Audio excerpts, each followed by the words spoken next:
நாம் யாருமே புனிதர்களை கடவுளாக வழிபடுவது கிடையாது. கத்தோலிக்க திருச்சபையில் அப்படி ஒரு சட்டமே இல்லை. கத்தோலிக்க திருச்சபை புனிதர்களை வழிபாடு செய்யுங்கள் என்கிற சட்டத்தை நமக்கு கொடுக்கவே இல்லை.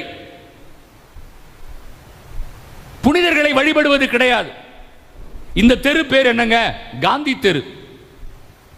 அந்த தெரு பேர் என்னங்க? நேரு தெரு அப்படின்னு சொல்லுவாங்க இல்லையா? அப்ப அந்த தெரு காந்திக்கு சொந்தமா?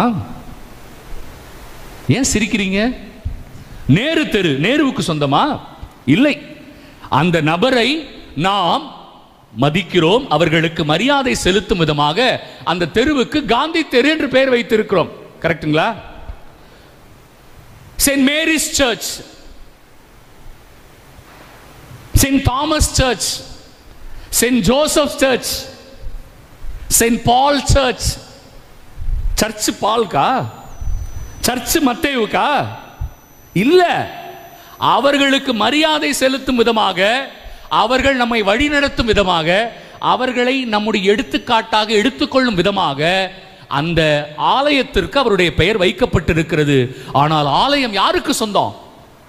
ஆண்டவருக்கு மட்டும்தான் சொந்தம். திருப்பலி யாருக்காக நிகழ்த்தப்படுகிறது? ஆண்டவருக்காக, ஆண்டவரால் நிகழ்த்தப்படுகிறது.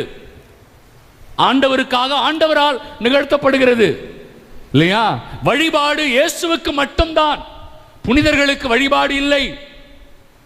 இதை எத்தனை லட்சம் முறை வேண்டுமானாலும் நம்முடைய கத்தோலிக்க திருச்சபை நமக்கு சொல்லி கொடுத்துக்கிட்டே இருப்பாங்க. என்ன, நம்ம மக்களுக்கு தான் போய் சேராது இல்லையா? புனிதர்களை நாம் தெய்வங்களாக வழிபடுவது கிடையாது. அப்ப இன்னொரு கேள்வி கேட்பாங்க, நீங்க அந்த சுரூபத்தை தொட்டு கும்புறதை நாங்க பார்த்தோம், அப்போ நீங்க வழிபடுகிறீர்கள் தானே அப்படின்னு கேட்பாங்க.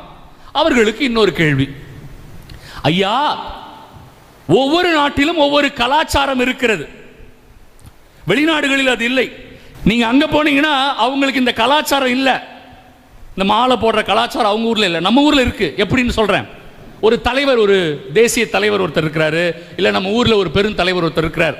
அவருடைய பிறந்த நாளின் பொழுதோ அல்லது அவருடைய இறந்த நாளின் பொழுதோ அவருக்கு மரியாதை செய்யும் பொருட்டு மக்கள் அனைவரும் ஒன்றாக திரண்டு சென்று ஒரு மாலையை அணிவிப்பார்கள். கரெக்டா?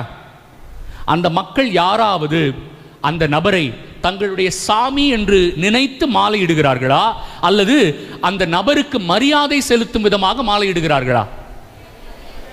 சத்தமா சொல்லுங்க.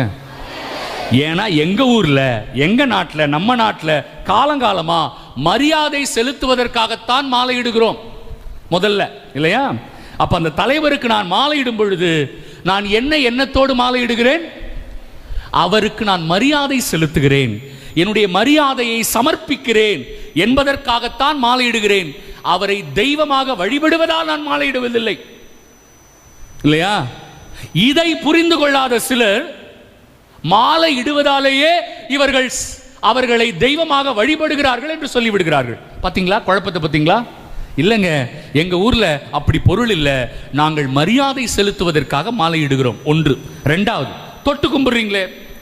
இன்று கூட எங்க வீட்டுக்கு போயிட்டு வந்தேன், எங்க அப்பா எங்க அம்மா காலில் விழுந்து ஆசீர்வாதம் வாங்கிட்டு தான் நான் வருவேன். எப்போ போனாலும் எங்க வீட்டில் எங்க அப்பா அம்மா காலில் விழுந்து ஆசீர்வாதம் வாங்குவேன். நான் எங்க அப்பா அம்மாவை தெய்வம் சொன்னாலும் தப்பு கிடையாது, ஏன்னா கடவுள் அவங்க வழியா வந்தார். இருந்தாலும் அவர்களுடைய ஆசீர்வாதத்திற்காக அவர்களுக்கு மரியாதை செலுத்தும் விதமாகத்தான் அவருடைய காலை தொட்டு வணங்குகிறேன். அவர்கள் தெய்வம் என்பதால் அல்ல, இறைவனுக்கு இணையாக அவர்கள் இருக்கிறார்கள் என்று நான் சொல்லவே இல்லை. அது எங்களுடைய பண்பாடு, கலாச்சாரம். நாங்கள் மரியாதை செலுத்துவதற்காக அப்படி தொட்டு வணங்குவோம். எந்த விதத்திலும் நாங்கள் அவர்களை சாமி என்று சொல்லவே இல்லையே. பாத்தீங்களா? நம்மளை எப்படியெல்லாம் ட்விஸ்ட் பண்ணி நம்ம மக்களை குழப்பி எந்தெந்த விதத்தில் எல்லாம் இவர்களை கத்தோலிக்க திரு அவையிலிருந்து பிரித்து எடுத்து விடலாம் என்று கங்கணம் கட்டி கொண்டு இருக்கிறார்கள் பாருங்களேன். ஆனா நம்ம புரிஞ்சுக்கிறோமே, இல்லைங்க ஐயா, நாங்க அவங்கள சாமியாலாம் கும்பிடலைங்க, ஆனா அவர்கள் எங்களுக்கு வழிகாட்டிகளாக, புனிதர்களாக, புனித வாழ்க்கை வாழ்ந்தவர்களாக இருக்கிறார்கள்.